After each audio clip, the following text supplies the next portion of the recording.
Very nice. What's up, Hog partner? Did you forget to cook my ass? First of all, who brought you here? Second of all, don't speak unless spoken to. Made videos, Asmongold covered it, and my channel got attention, and here we are. And tell me, is there a secret Mrs. Hawg in that shed? Or are you a lone wolf? Well, it will also attract an alligator. Because the rig got shot at one day by a duck hunter. A breakthrough moment where you went from I can barely get a subscriber or a viewer to people who are coming to watch every single time I'm online. For time. But fishing's a lifestyle for me. It's not a it's not really a hobby. It's something that I've always done ever since I can remember. And my very first memory I ever have is hooking myself in the mouth with fishing. So, screws. Screws have those little, little ridges all the way down. When you go in, you step in and try to pull out with all them little grips, you ain't coming back out. Now, if you use nails where everything's smooth, you're probably gonna come in and out pretty easy. That's what she said. Shut up!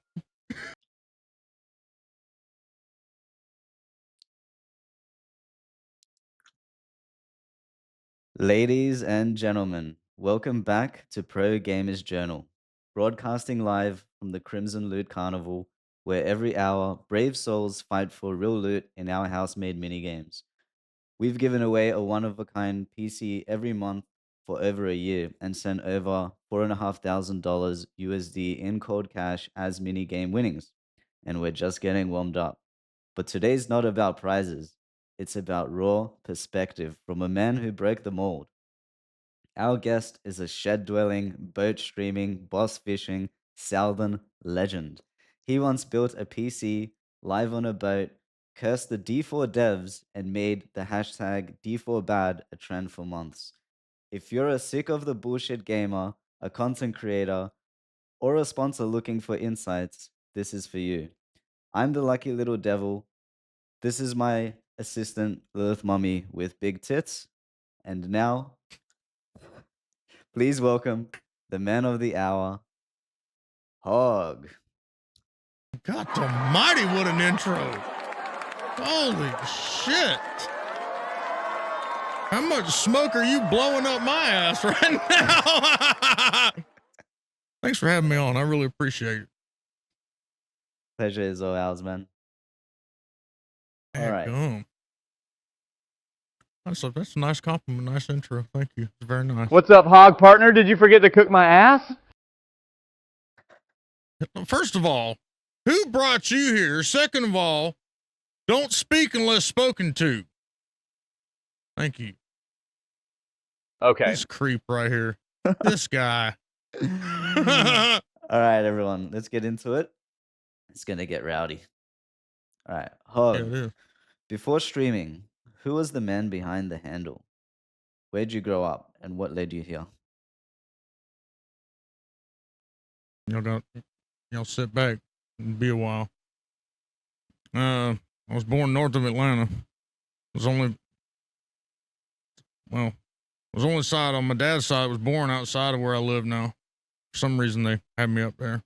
I grew up there, and then when I was 18, I hauled ass and I went to Augusta State, and we lasted 1.5 months before before the cops kicked in the door and saw the bud and stuff. It was known. 2111 was our apartment number, and it was known as Smoke Fest. Everybody always shit. come over there and smoke. And you were only allowed to have, you had to have four. If it was 4 bedrooms, you had to have 4 people in the apartment. Well, my cousin, it was me and my best friend Dover and my cousin. And then my cousin was like, "Oh, I got a buddy I went to school with. He's cool. Vouch for him and all." He wasn't cool. We never met the guy. He shows up. We're smoking weed, having a great time. He's in the corner like, "You're smoking marijuana." Dude, I'm talking about 5 days he moved out. So we had a free room back there, and that was the hot box room. And we'd all pile in there, and we'd shut the door and close it all off to where you couldn't breathe anymore in there. And so eventually the cops got word of what we were doing. So anyway, we got we caught a case with that. We beat the case because campus police are always very sloppy with their work, and so I left. Then I went to South Georgia, started going to ABAC, which is Abraham Baldwin Agricultural College. And Abraham Baldwin Agricultural College's fight song goes like this: chewing tobacco, spit, spit, spit, 'cause if you ain't from ABAC, you ain't shit. I knew I was at home. They don't have football games and stuff like that at ABAC. They have tractor pulls and mud wrestling, and that's not an official school sanctioned sport, but it's there. So anyway, after that, I went back home, went to technical school to be a technician. I was a crosser technician for about 8.5 years. I'd say close to 10 years because I was a tech in other places, but I worked for Crosser about 8 years. Built transmissions, diesel motors. I specialized in Cummins. I was a level 4 Cummins master tech. This was all before Stellantis or Fiat bought them out. And when that buyout happened, I hauled ass. That was probably the greatest decision that I ever made, because my buddies that were still in the dealer, they were replacing airbags for like 2 years because there was, you remember all them, maybe it didn't happen over there, but over here there was a massive airbag recall, and all the manufacturers were plagued with it. And to replace a driver's side air or a passenger side airbag, you must remove the dash. And your boy here despises removing a dash. So I was so glad to get out of that shit. Nope. Then I just started working for Dick's Sporting Goods, doing the fishing stuff over there. And that whole time we were doing I was fishing tournaments for the FLW. Then I signed a contract to fish National Professional Fishing League. Then COVID hit. National Professional Fishing League requires $30,000 entry fee to fish. So during COVID, no one's giving you $30,000 to go fish. There was no COVID exception or anything for that. So I withdrew on a hardship from that. Another great decision because they ended up mismanaging it and there was no fucking championship. And to have a professional fishing circuit at that level on television and shit with no championship, it's really bad for your sponsors and all that. So dodged another bullet on that. And, you know, I was doing YouTube on the side during all this too. And I just started, we had a business plan to become a guide on Lake Seminole, which is my favorite lake of all time. And me and my old lady executed that. And I started guiding on Lake Seminole, and just happened to be convinced to make my YouTube channel one day, my gaming channel, and made it, and here we are now. That just became a constant grind, and I had some kind of backstabbing shit happen with fishing. Fishing's real cutthroat and real, just it's dirty business. You got to be real careful with who you bring in your life and shit. And so some unfortunate things happened, which led me just to kind of focus more on content, and which Diablo 4 released. I focused a lot there. It sucked, made videos, Asmongold covered it, and my channel got attention, and here we are. And tell me, is there a secret Mrs. Hawg in that shed, or are you a lone wolf? Oh, come here. Yeah, there is. But there ain't nothing about no demon-human relations.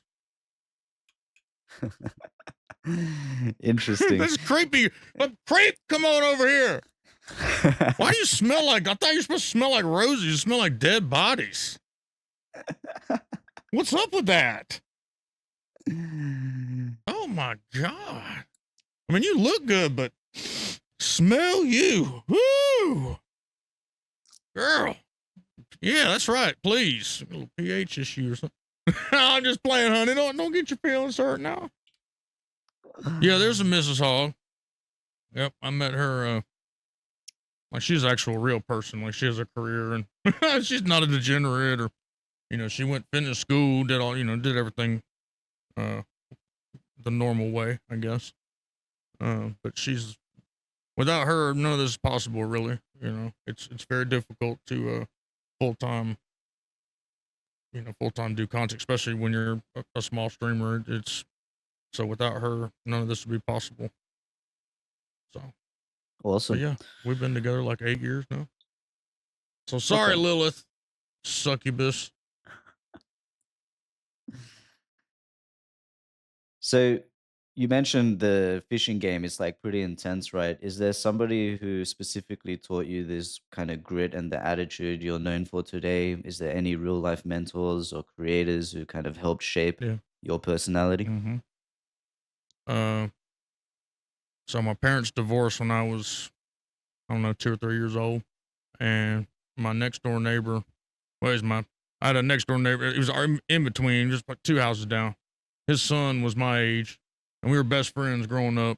So he was like my dad, and this is a badass man. Name was Ron Petzel.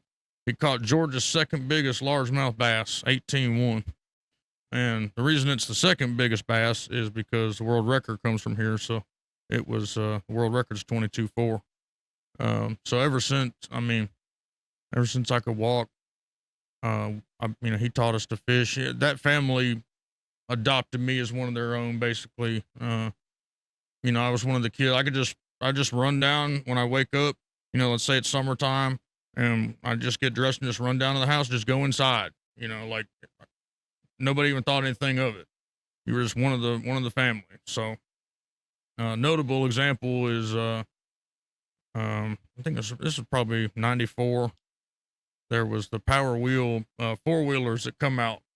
And so, Ron went and bought the 4-wheeler, but, he knew, my mom was a teacher and divorced and all. He knew she couldn't afford, $500 or $600 Power Wheel, however much they were back then. So he bought 2 Power Wheels so I could have one too. It stayed there at the house so they could get charged and all, but, it was available for me. That was my Power Wheel when I went there. So, but he taught us all about fishing, and, he just had this, he was larger than life. He died when I was 18, a long time ago, but he was larger than life. He's done shit I've seen on Instagram and TikTok, and he's done things that I see on these TikTok things that he did that 20, 25, 30 years ago, 35 years ago. Like I seen, a guy with a John boat, and he had like some, real comfy captain's chairs on there, and was like, check this out. Well, I laughed because Ron did that shit when I was 6 years old. He went to the junkyard to an 89 Caravan and pulled the captain's seats out of the back and rigged them up. So he had these big ass, pretty much like what we're sitting in right now, on the front of his boat because he fished with live bait. So he'd be sitting up there with these huge ass chairs, and it's the most redneck shit you've ever seen in your life. But it was comfortable as shit. Then he figured out how to take apart the office chairs so he could get a little adjustment. And so then he started buying office chairs and taking the office chairs apart and doing all that. But, yeah, he fought in Vietnam and didn't take shit from anybody. And, so I guess that's where some of that comes from. But, the main thing, the fishing thing, is him. And then when I was 17, I first come to Lake Seminole here. We were visiting my granddad or something. My dad paid for me to go out with his guide, for 3 days. And, his name's Randy Weaver, and he's my adult mentor. I consider him now, but, that's a badass sumbitch. I'm talking about, holy shit. He's caught probably 1,000 fish over 10 pounds, fished the Red Man Pro circuit. We call him a river rat kind of personality. Just a guy that's always on the river nonstop fishing. And when I say river, it's a dammed up river. It's a lake basically, but, he knows everything there is to know about everything on the water, and, has been out there for 40 plus years. His daddy was a guide when the damn lake was made. So he taught me. I've been fishing with him, I guess it's been almost 20 years now, I guess. It has been 20 years, but he taught me, he honed my skills on how to fish artificials, and, a lot of guys lack, the fundamentals. Why a fish does what it does. Like if the water temp is 60 degrees, what's the fish gonna do? He taught me how to think like that. He taught me how to think like a fish, what the fish is gonna do, what the environment should do. Like, and that's how you get good. A lot of people think it's just look at a graph and, catch them and shit, but like that's the stuff that makes you real good.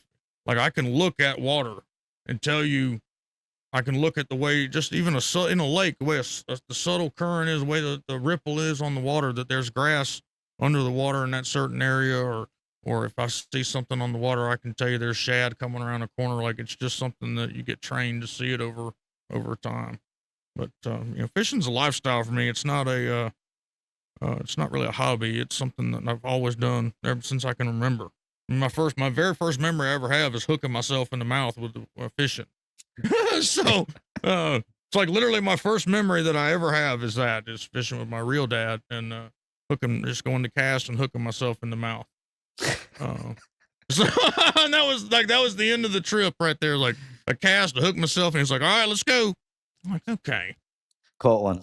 So, but yeah, there's stories about Ron forever. Ron's a fucking legend. He had an aerator machine.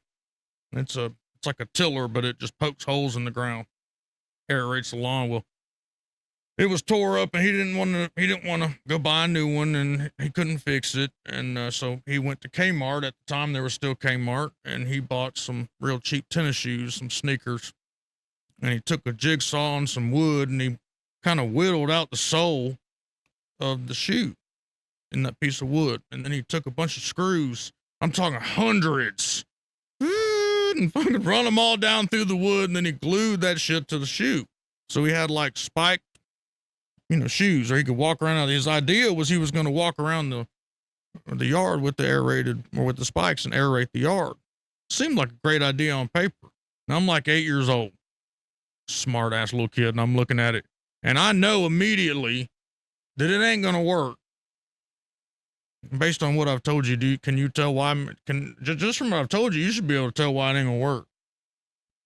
Screws. Screws have those little ridges all the way down. When you go in, you step in and try to pull out with all them little grips, you ain't coming back out. Now, if you use nails where everything's smooth, you're probably gonna come in and out pretty easy. That's what she said. Shut up, Lilith. Is that what you said, honey?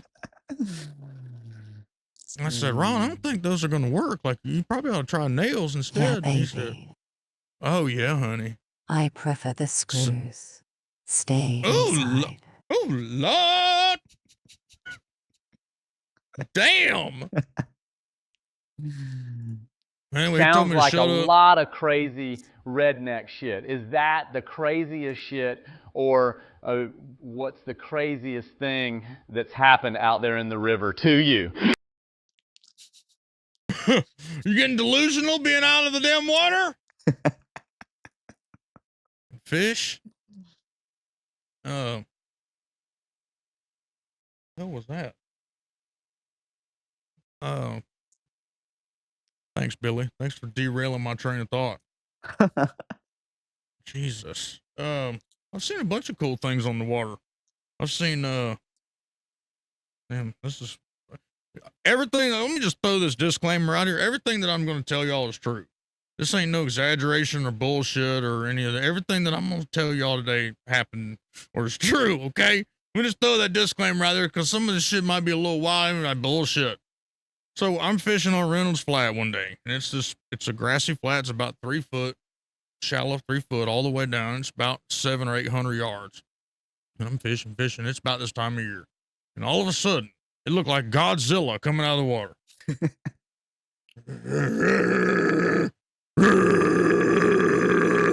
That's the sound it made. And I was staring, I was like, what the fuck did I just see?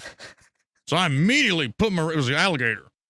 I immediately put my rod down and grabbed my phone. And on Instagram, I follow a guy called Gator Boy Chris. He lives in Florida. And he'll respond to you if you message him. So I messaged him and told him what I saw. I said, I know I didn't eat mushrooms or anything. I mean, I'm not tripping. Like, I saw this shit. And he was like, yeah, it was alligator bellow maiden dance. He said there was probably a female around. He come up and stand up. He was probably 12, 11 foot. He come and stand his ass, his tiny little legs, and stood up. I said, okay. So here's another time. I was fishing and the river was dead. Like, they had all the gates down. It looked like Nesquik chocolate milk. That's the color of the water. It was nasty. It's been storming. you couldn't see shit. And I have a device on my boat called a hydrowave. And it's got a speaker that mounts on your trolling motor that sits in the front of the water. And it puts out bait fish sounds. And I thought it was smoke until I watched a guy on YouTube put it in. He's got a aquarium with bass in there. And when he turned the sound on Shad Frenzy, there was a bass that was hiding, and that bass shot out of there and went right up to the speaker and was looking at it like, where's the sound coming from? So I bought one. Well, it will also attract an alligator because the river's not moving. I'm throwing a spinner bait. I've got the machine running. I hadn't touched my trolling motor. Boat ain't moving. Everything's dead still. And about 10 minutes, I reached down. I said, let me move the boat a minute. And I touched my trolling motor. It moves a little bit. There was a gator that had nosed up, wondering where that sound was. He heard that sound. He was coming under the water. Like, where the fuck is this sound? And when I touched the trolling motor, it scared him because he couldn't see. I couldn't see him. I didn't know he was there either. Looked like coffee almost. Is how dark the water was. He rolled backwards and picked the front of my boat up. Now I have a 19-foot aluminum boat. Like, it's pretty big. You know, weighs at least 1,000 pounds. It ain't no damn tin boat. He picked the front of that boat. I was going, oh shit! He was rolling around all scared. He hauled ass, and I about shit, and he about shit. So that was one. And in that same area, I got shot at one day by a duck hunter. Jeez. Because I was getting too close. I didn't see his camouflage. Great job, but I didn't see him. He looked like a floating hyacinth in the water. Like, sorry, I was throwing a spinner bait. And all of a sudden, and I hear the damn shot go by the back of the boat. I was like, whoa! So I hate to sound like a bitch, but I called my game warden buddy. I said, dude, I got a guy shooting at me out here. Like, what the fuck? So they went and stopped him. And he said, sorry, he was getting too close. I was like, dude, I didn't even see. He was like, he was in my decoys. I was like, dude, I didn't even see this guy's decoys. Like, what do you mean I was in his decoys? The game warden said, I don't give a fuck if he's running over your decoys. You can't shoot at a guy on a boat. Like, what the fuck? He was getting too close. Dude, it was like, I'm a very, what's the word I'm looking for? Like, courteous sportsman. Like, if I see somebody fishing or hunting, like, I'm not even going to come in the area. I didn't see the guy, and I damn sure didn't see his decoys. And if I was in his decoys, then I needed to not be in the boat because I was fucked up, and I don't drink and shit, so it wasn't none of that. But anyway, the game warden told me, oh, he's a guide out here, and duck hunting's tough right now and all this. I said, yeah, I'm a guide too. The fishing's tough. I said, we having fucking guide wars out here now? We killing each other over fucking spots? Like, okay. So, yeah, I've seen a lot of wild shots. I've seen 2 bald eagles. They say the rarest thing that you can see, at least where I'm at, is 2 bald eagles mate. And the way that happens is they do a revolving, circular, like tornado flight pattern all the way up as far as you can see, tiny little ant Holding size. their talons, right? Yeah, like they do a little dance, and then they come together and mate once they get high enough, and they free fall. That's why they have to go as high as they can, because while they're in the air, they're free falling, they're doing their little thing, and right before they hit the water, they separate. So me and Randy are fishing one day, and we see it. I'm like, we see them start doing that thing, and they're making noise. I'm like, holy shit, we're gonna see it! And they get all the way up there, and I'm like, oh my God, we're witnessing it. It's the rarest thing in nature. It's like, I don't know, it's like finding a Shaco back when D4 first came out, like just super fucking rare. And then they pulled apart at the top and they didn't mate. I don't know if his breath stank or like what happened, but I was so devastated. I was like, damn it. Why go ahead. Why do you think they kind of do it in the air? Can't they just like do it on a tree or some shit, or even on the ground? They have legs, right? Yeah, they got legs, but it's their most vulnerable time, so I'm sure it's the safest. Where we live is pretty dangerous. And now what they've done is, the eagles for a long time were almost extinct. In the 70s, they were using so much insecticide, pesticide, just all kind of shit they were spraying on the crops. Our country almost wiped them out. And growing up, it was really rare to see or even hear about a bald eagle. And now they've made a massive resurgence. Dude, I got one that lives right outside the house and he'll eat roadkill off the side of the road. I mean, so to see them, come back is cool, but now they've moved in where we have a lot of osprey. And osprey is kind of like an eagle. He's a predator bird, but he lives on the water and he fishes. Like his eyesight's amazing. They'll go into like a dive pattern, bow, and you'll watch them hit the water and catch a fish. Well, now that eagle started. The eagle's an opportunistic feeder. He's kind of a piece of shit, and it's like the more you learn about a bald eagle, you're like, why is he our national bird? Really don't. He's kind of a thief and he's kind of a dick, and so that eagle will wait till he sees osprey pick up a fish, and then he will go attack it. It'll look like a damn two fighter pilots in a dogfight. He'll be trying to steal that fish. I've seen it multiple times. And so now the osprey have adapted to where when that happens, they'll call for their mate, and the mate will come up top of the eagle and dive bomb the eagle and try to knock the eagle out of the air. Interesting. And so that's just there's so much even right now that's happening that it's nature's shifting a little bit. We're seeing things that are happening out there. Things are happening a little bit later than they should, and so that's the animals do what they think is the safest thing, and with everything we got around gators and everything else we got around here, that's the safest place for them to bang it out is in the air. It's not where I'd want to do it personally, but I have wings. I can do a dance with you. Oh, you do have wings, yeah. Together, baby. Oh yeah, I might like that. What about me though? Are you gonna hold on to me? Because I don't have wings. Oh, I'm onto your game. You're gonna try to kill me first, aren't you? I'm onto your game. She don't fool me. I know. Oh God, you're gonna get me in trouble.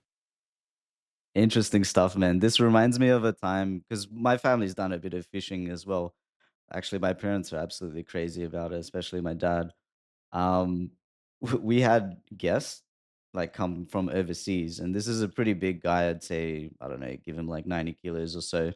And he was on a rubber dinghy, and he was just fishing out on the lake, and he got a fish. The fish ended up puncturing the dinghy. But from our vision, all No. we saw, we were on the shore, right? And he's slowly paddling back. Like it didn't even have an engine. He's paddling back, and we see the front like slowly coming up. We're like, what the hell is he sinking? And we see the back slowly come up, and he's just in the middle, literally getting like cocooned inside the rubber dinghy, just paddling faster and faster. It was the funniest shit. Oh my Like, what the God. hell? Oh my man, that God. was so funny. We could not stop laughing. Bad. Wow. Oh All man. right. So, was there like a single moment you thought, yeah, I'm pretty different. No one else really streams like this in the ARPG community. You talked about how Asmongold did, kind of went over some of your stuff. Maybe you want to tell us a bit more about that. Did you have a kind of a breakthrough moment where you went from, that typical, I can barely get a subscriber or a viewer to, oh shit, okay, people are coming to watch every single time I'm online? Yeah, so I started, let me think about, I think it was 2017 that I started doing YouTube on my fishing channel. And you can imagine how many guys like me do fishing. Mm. Tons and tons and tons and tons. But I didn't care. I like fishing stuff, so I want to do fishing. And after a while, and most people that have done a channel that you can't even get monetized. Now, this was at a time where you had to have 1,000 subs. I believe that's changed. I think you have to have 500 now, maybe, but it was pretty difficult when I was doing it to get monetized, and it should have burned you out. And you're like, okay, this is, who cares? I'm doing all this work for 200 or 300 views, maybe, and nobody gives a shit. And so I just, whatever. Now, I've always played D3.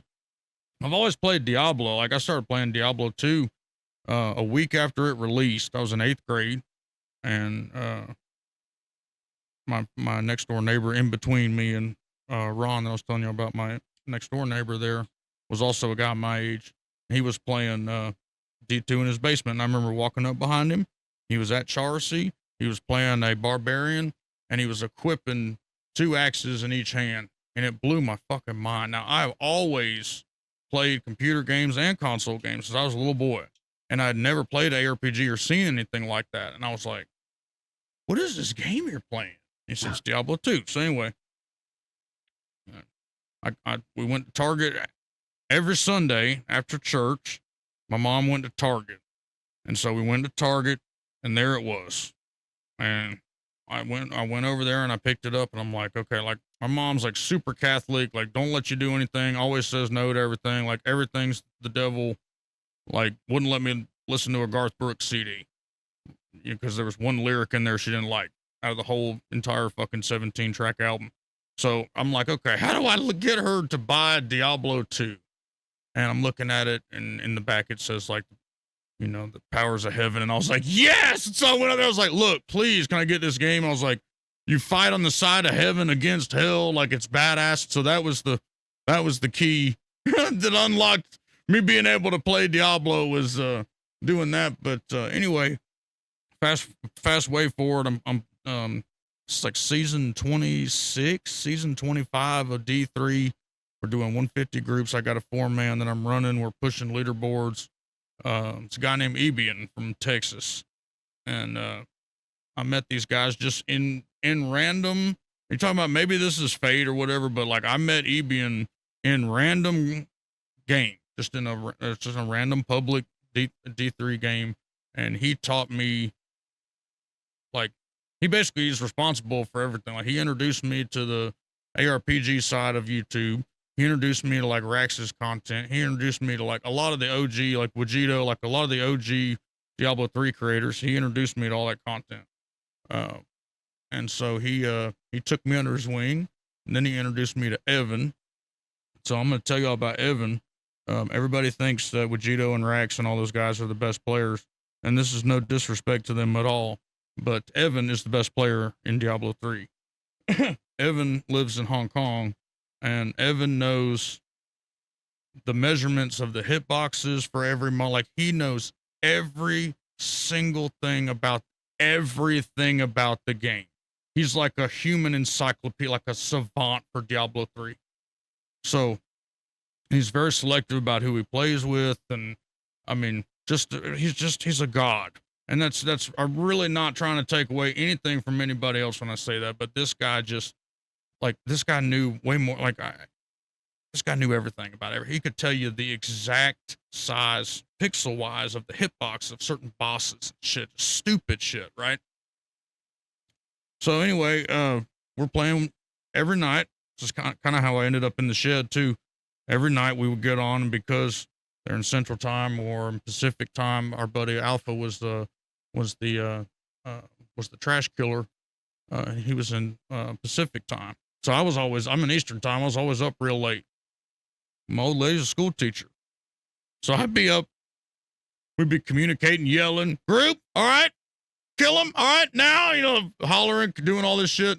Finally, she was like, you got to go out to the shed. You got to move out here. You got to get all your shit out of here. You're waking me up at 1 or 2 o'clock in the damn morning. I'm supposed to be going to work.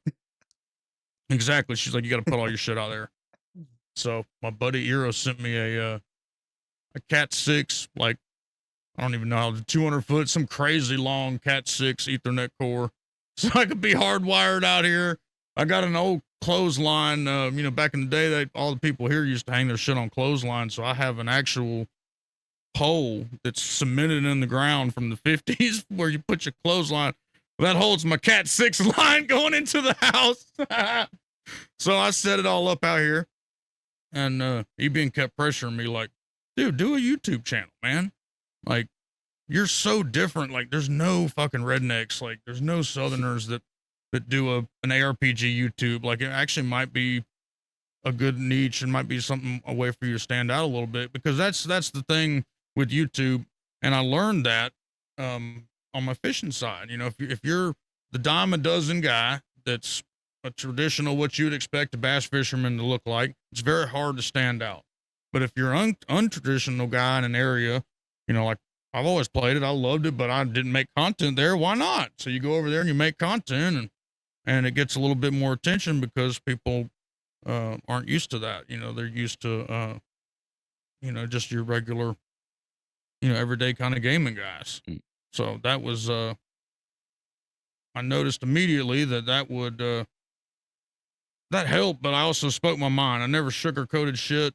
And even if I've had to apologize and I've been wrong, because I'm a man to commit when I'm wrong. It ain't no big deal to me. Everybody's wrong, just whether you're able to admit it or not.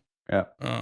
So I always just spoke my mind and didn't sugarcoat shit. And I made a bunch of mistakes and all doing it, but I learned pretty quick that if you speak your mind and you don't sugarcoat shit and you don't lie and be honest and be real, that's what folks, it will take you a lot longer, but in the long run, it'll be more beneficial. So, that started building up. D4 released, Asmongold covered my shit after that. And, funny thing is we have a joke, me and my dad, we have a curse on our family. And, of course, the curse hit first Asmongold video.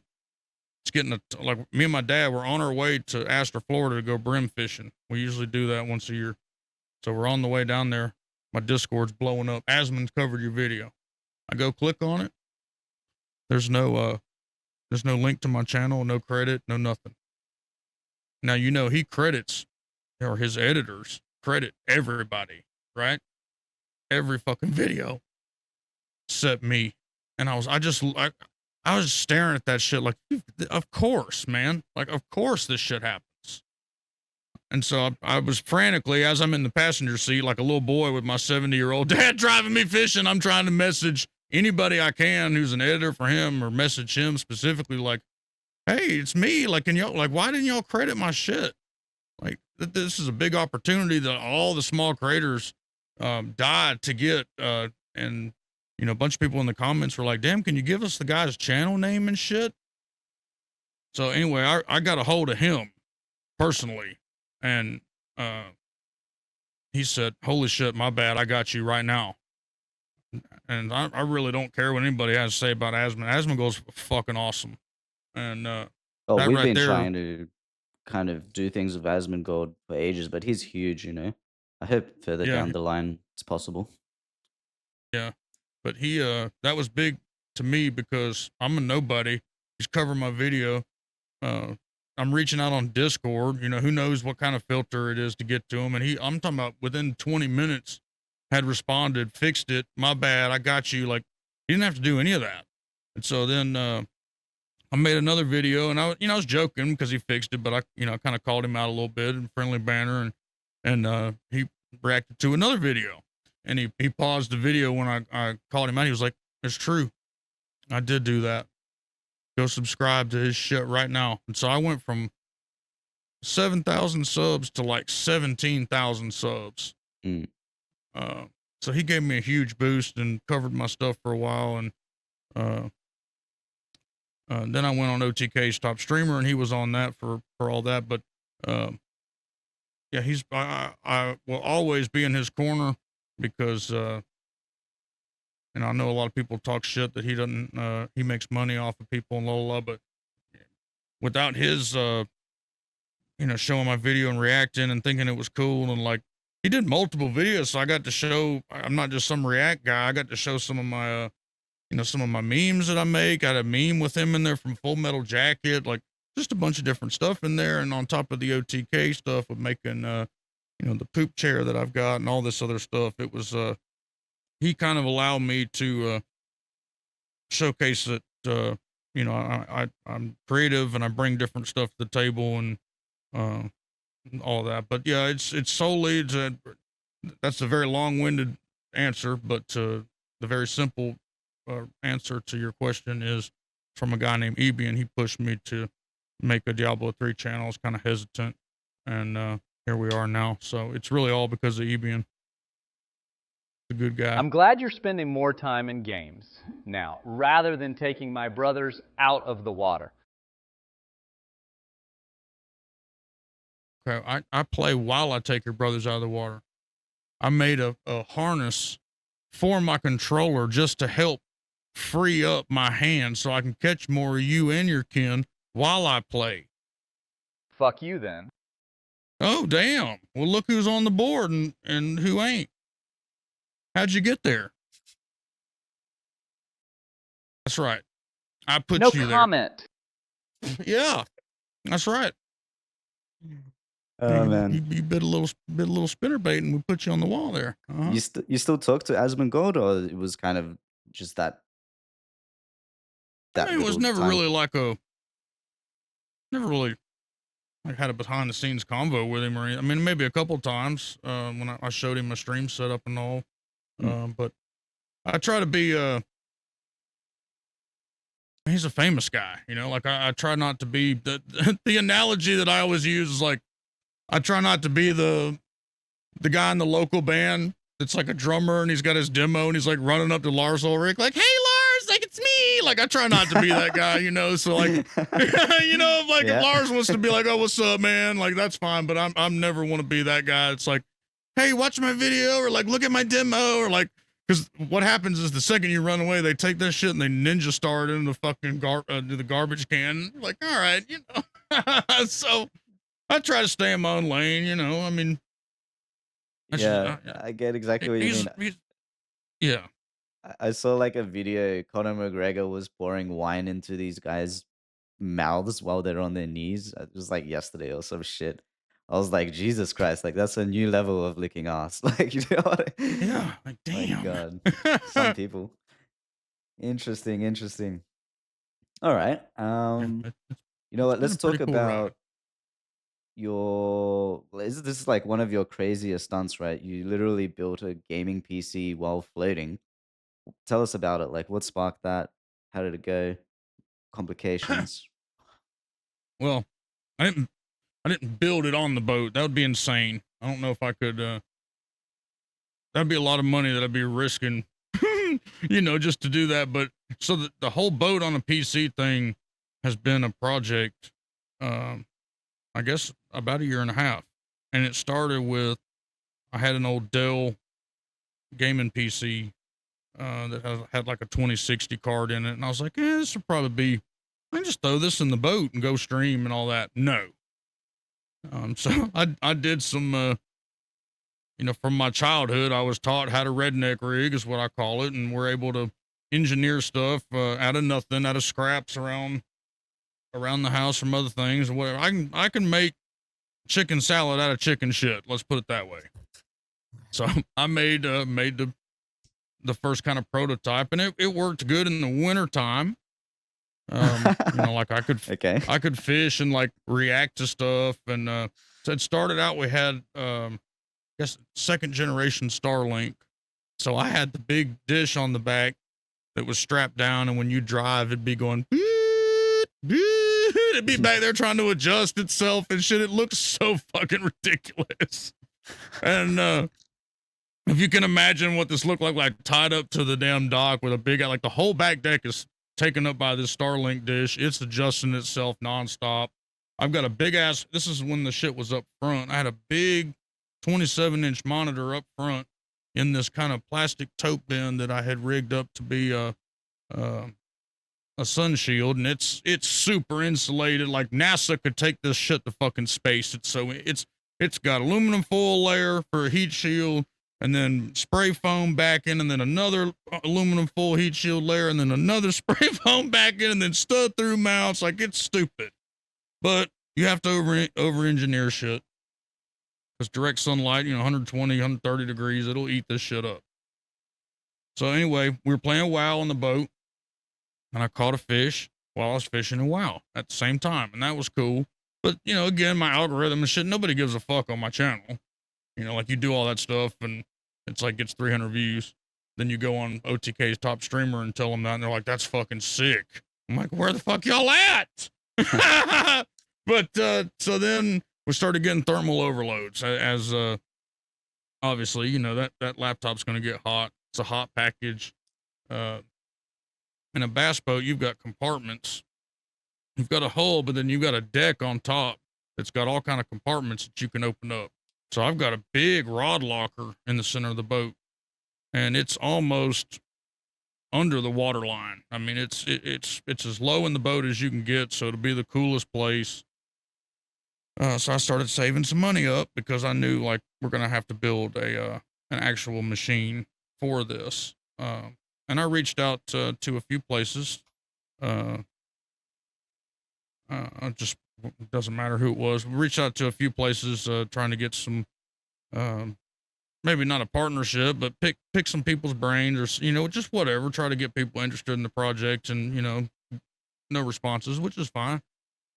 So I just started doing my own research on it. And the big thing was heat dissipation and keeping it powerful, but keeping the CPU and the GPU together is going to be a challenge because of the heat package. So a bunch of research, bunch of forums, looking at different cases, mini PC, because size is an issue as well. Power consumption is a huge issue as well. The whole boat had to be purpose built. So it's got a pure sine wave inverter that runs all the stream side electronics, I'll say, because there's a boat side, you know, all the graphs and all, but the stream side has its own battery. It's got a, I call it the house battery. It's got a smart relay. So when I fire up the outboard, it charges off of the alternator. So if the stream battery ever runs low, I just fire up the engine and it starts streaming. It starts getting charged off the alternator. And when I shut it off, it isolates the starter battery from the rest of the system, so I'm not draining down my starter battery and get stranded. 1100 watt pure sine wave inverter, 2200 watt max, and then from there it's just we started building in necessities. So it's legit a streaming boat. Like you can basically. Oh yeah. So you can like chill there and fish, waiting for a bite, a bounce in the rod, while you're pretty much doing whatever you want on the PC. Yeah. So the final setup of it now, which it's done pretty much, but there's a monitor up front that's mounted on the deck. It's 21 inches. It can you can view. It's powered by HDMI switch. So I've got a remote. When I'm sitting at the console, I have another monitor here on a pole. That's the bigger one. It's got the keyboard attached to it. So when you're driving or whatever, you can look at your screen, or if you're sitting in the passenger seat, you can look at it. And when you go to fish or get up on the front deck, you've got a remote. You click the HDMI switch, switches the display up front. And I've got bulkhead connectors that have USB and HDMI in them with rain covers. So there's 3 of those on the boat. In the back, it's got a permanent pole that you mount. I've got a 40x zoom camera with a polarized lens on it.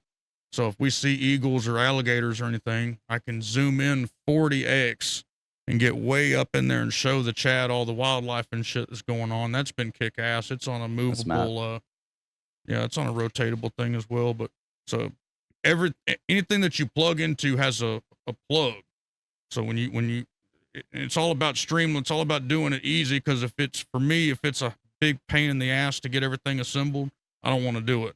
But if I can do it to where it's modular and everything goes together real quick, it's easy. But the back's got a connector. The middle's got a connector. I have a guy in my chat 3D print me I used to have 6.5 inch speakers in there, and they suck. So I took them out, but he 3D printed me basically a hole for those 2 connectors to go in that speaker hole, and it's got little rain covers and shit in there. So, but yeah, it's got Starlink. The new Starlink is this big.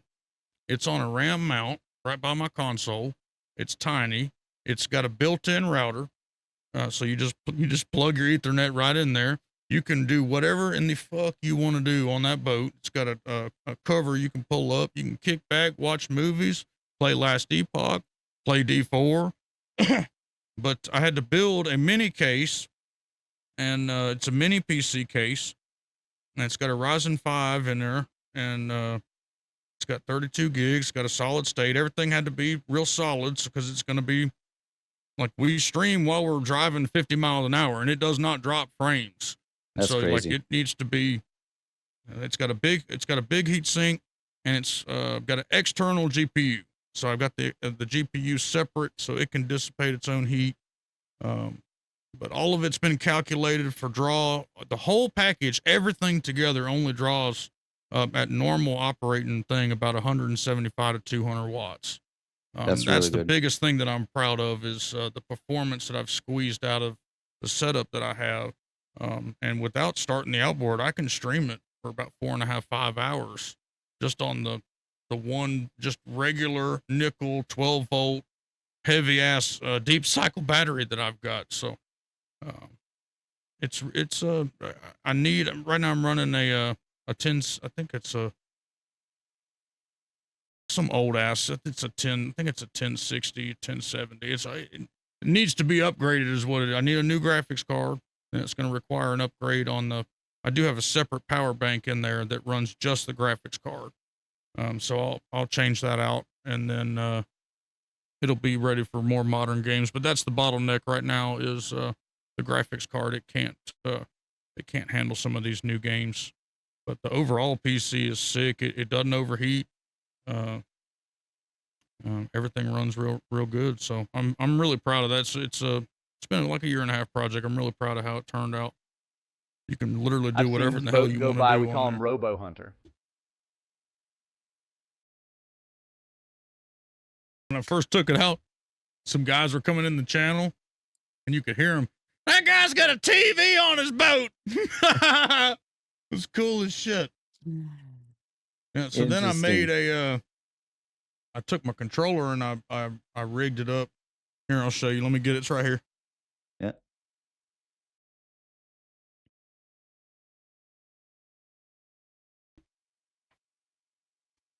I got this old shoulder mount for my GoPro. I was thinking about a way because I've been trying to fish, keep the rod in my left hand and be able to play. We've been playing Last Epoch, running monoliths while we've been fishing, but I was trying to figure out a more efficient way because I've got a special mouse. I've got a handheld trackball mouse that I use because it's way easier than trying to use a conventional mouse on the boat. The handheld trackball mouse, you can click, do what you need, and then keep it in your pocket, or things are just different on the boat. So I took a GoPro mount and I installed it on the back of this my controller here. And then That I've makes got sense. this belt. And you had to be very careful not to hurt the electronics inside when I installed that, but then it mounts GoPro style on this belt.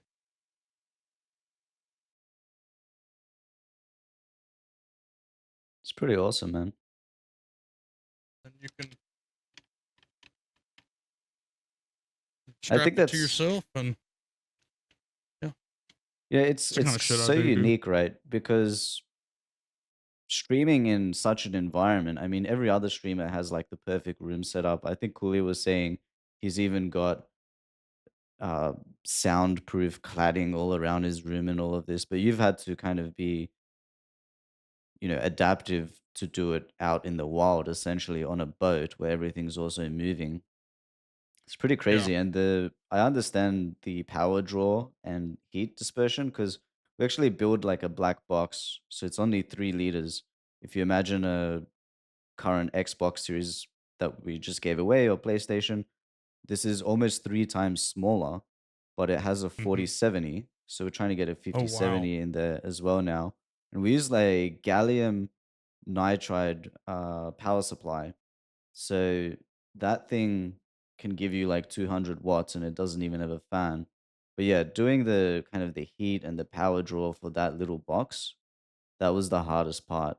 We do have Yeah. a new way of kind of building a really, really good computer coming out soon. And this leads me to my next question, which is if you could build a computer and let's say budget didn't exist, and let's say this computer was for your audience, actually, what would the ultimate hog custom PC look like? Lay it on us. Well, I'm an AMD man. I mean, processor wise, so you're getting. I hadn't even. So let me just be transparent. I hadn't kept up with the brand new generation of stuff because that stuff's expensive, and I try not to drool. But like I'm running a Ryzen 9 5950X. So I mean, I'm gonna put the nicest AMD, and then it's gonna get a. I don't know about the 50 series. Maybe we can have a discussion about this, but at least it's gonna get a probably a 4090. I don't have much experience with AMD graphics cards, so I like the NVIDIA stuff, but it's it's getting water cool. Mm-hmm. I mean, I'd like to look at. This is not a decision I'd want to make spontaneously, but I'd like to look at a cool case. That's probably where I mean, obviously the internals are going to be sick. It's, you know, I want you to have a badass machine, but I'd want it to be a cool case. That would be the main thing. It's like, Yeah. what could we do? You know, what kind of case could we come up with that would be cool? Camo case, or, I don't know. We have Make a case out of driftwood. We're just Maybe trying Skin out. Billy uses skin or something. I don't know. What you think about that, Billy? We're trying out a new way of building computers, and we think that we can make them look basically any way we want. There's a printer that does 10 million colors, including transparency, in 3D. And if we get professional 3D modelers to work off a concept, we can make it look like anything. So if you can just imagine literally just like the wildest shit, you could have, your whole Hog character and have a that would be computer sick. inside that, basically. Oh yeah, that would be real sick. Holy shit. Yeah. Okay, well, I like the yeah, go I ahead. like the Last Epoch computer. I like those kind of. To me, that's a really unique thing. You don't see a whole lot. I mean, like the case I got, it's just I was looking at it for purely airflow, and then when it comes down to it, the damn side of the case is still off. So like, it would be really cool to have an actual neat case that was functional and all that. That'd be the other thing too. If you got a Hog machine, I don't play around, so it would be like the airflow would be right, like all of that would be right. That would be part of my thing too.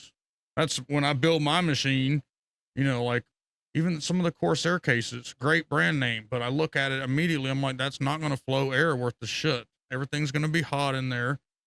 So all that would be taken into account too. I've been building computers since I was a little boy. I mean, my dad in his apartment, he had just a pile of just random computer shit, and I would just get bored and go over there and put shit together and see if it would turn on or not.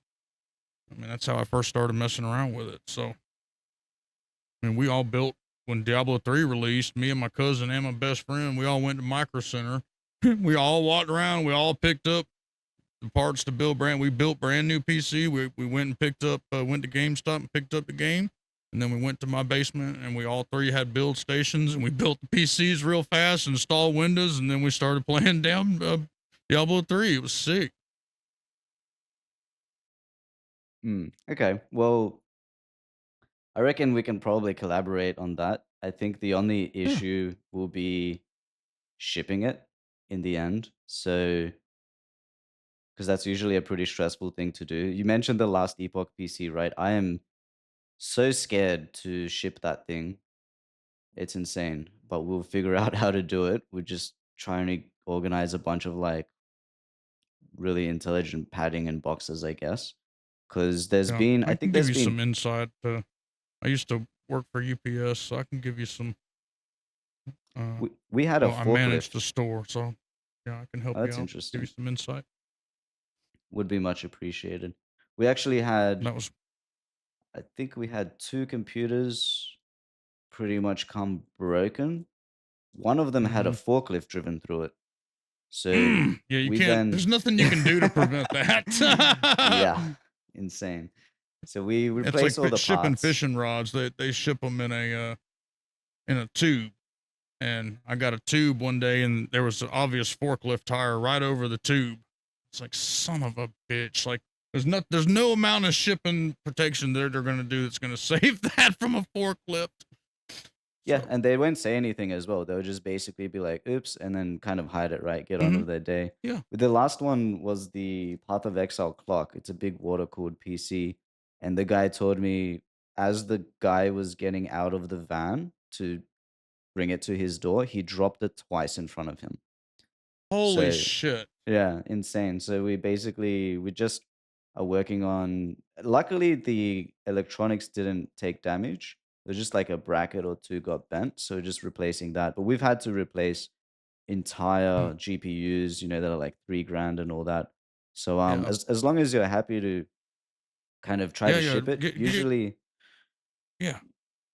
the winners I are ain't worried from about that. America as well. So Yeah. it's a bit easier. I'm in Australia. The It's like other side of the planet. The problem with shipping is just the cost. I mean, I always took on the like if we had a challenging pack job or something, someone was trying to ship something, even if it needed to be crated, I took on those jobs. So it ain't shit to ship it. It would just be,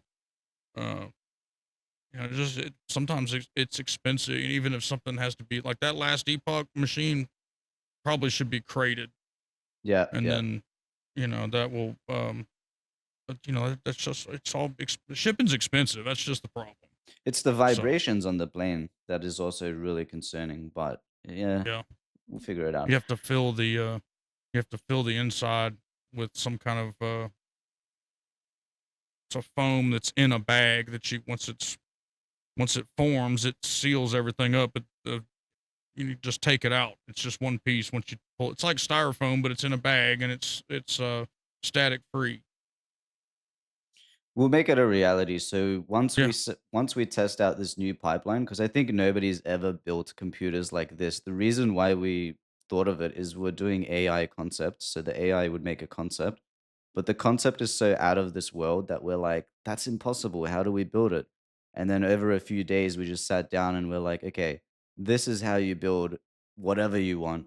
So we'll talk like a little bit after. We'll get a artist kind of hooked into the mix and we'll just concept something out.